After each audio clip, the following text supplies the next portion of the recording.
দেশের দ্বিতীয় বৃহত্তম সমুদ্র সৈকত আনোয়ারা পার্কি সমুদ্র সৈকত। ঈদের পর থেকে পর্যটকের আনাগোনা অনেকটাই বেড়ে গেছে। এই সমুদ্র উপভোগ করতে হাজার হাজার পর্যটক এখানে ভিড় করতেছে। পুরো সমুদ্র সৈকত জুড়ে শুধু মানুষ আর মানুষ। এমন তীব্র গরমের মাঝেও ঈদের ছুটি কাটাতে সৈকতে ছুটে আসছে পর্যটকেরা।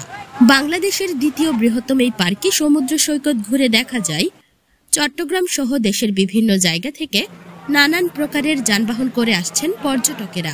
দেওয়ান বাজার থেকে, চট্টগ্রাম দেওয়ান বাজার থেকে আসছি। হ্যাঁ, বেশ কয়েকবার আসা হয়েছে। এখন লোকজন আসতে অনেক সুবিধা ভাবে। এরপর আগে মানুষ আসতে ভয় পেত, আমরা ভয় পেতাম। তখন লোকজন কম ছিল, হয়তো নিশ্চয়তা ছিল না, কিন্তু এখন অনেক নিশ্চয়তা ভাবে আসতে পারতেছে সবাই। পার্কে বিচে আমরা আসলাম, পরিবেশ খুবই সুন্দর ইনশাআল্লাহ। তো সবাই আনন্দ করতেছে আর কি। আপনাদেরকে ধন্যবাদ আমাদের পক্ষ থেকে 90 দিন। না, ইনশাআল্লাহ এখনো পর্যন্ত কোনো সমস্যা হয়নি, খুব সুন্দর পরিবেশ। তবে ওই আমরা সচেতন না হওয়ার কারণে সেখানে ময়লা আবর্জনাগুলো যত্রতত্র অবস্থায় আছে। একটু সচেতন হলে নিজেরাই এগুলো। হ্যাঁ, অনেকবার আসছি, কিন্তু আগের তুলনায় এবার একটু কম দর্শনার্থী দেখা যাচ্ছে। হয়তো বেলা বাড়ার সাথে সাথে হয়তো দর্শনার্থী আর বাড়তে পারে। আগের চাইতে তুলনামূলক 30% উন্নত হয়েছে। যেমন আগে তো দোকানপাট ছিল না, এখন অনেক দোকানপাট দেখতেছি আশেপাশে। আমি ফুটবল খেলছি, ছবি তুলছি, তারপরে আমি সাগরে গোসল করছি। বন্ধুদের সঙ্গে খুব মজার দিন কাটছিল আজকে। জনপ্রিয় ছিল না তখন, অনেক কম ছিল, এখন অনেক জনপ্রিয় হয়েছে, আরো আনন্দ বেশি পাচ্ছে। আমি ছুটি পেলেই চলে আসি এখানে ঘুরতে, ভালো লাগে আমার।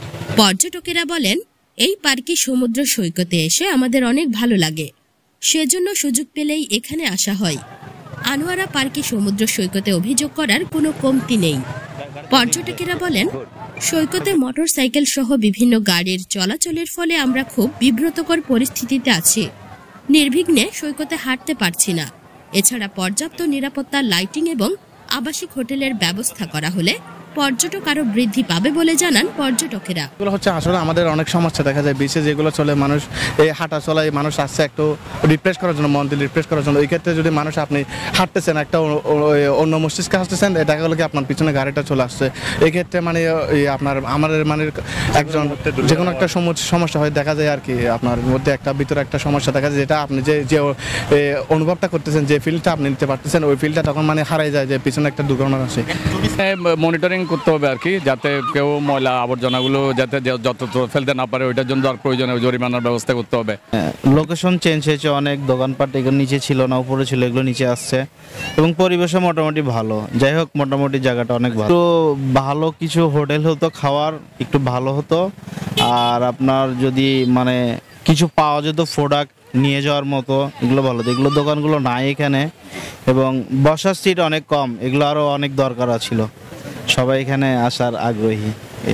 আপনারা দেখতে পাচ্ছেন এখানে হয়তো আমরা একটু ওই যে আবর্জনা, এখানে আবর্জনাটা মূলক হয়তো এগুলো আমাদের জন্য পরিবেশটা একটু দূষিত হতে পারে। কোনো হোটেল হতো, হোটেল রেস্তোরাঁ বা পর্যটনের ঘোরার জন্য আলাদা কোনো পার্ক টার্ক যদি হতো, তাহলে পর্যটনটা এসে আরও আনন্দিত হতো। এই টানেলের সুযোগ সুবিধা আমরা সবাই চট্টগ্রামের প্রতিটি মানুষ বুক করতেছি, যার ধরুন উৎসাহ বোধ করতেছি আসার জন্য। যেটা আগে এটা পড়ে থাকতো, পার্কের চরটা অনেকেই চিনতো না, কিন্তু এখন সবাই চিনতেছে। এর জন্য যেতে পারছে না, এরা পার্কের চর আসতেছে। যেমন আমরা আসছি, আমরা সময়ের জন্য যেতে পারি নাই, আমরা পার্কের চর বেড়াতে আসছি।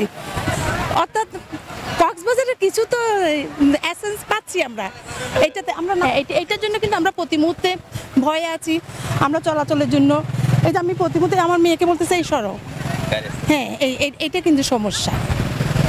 এটা বন্ধ করা উচিত।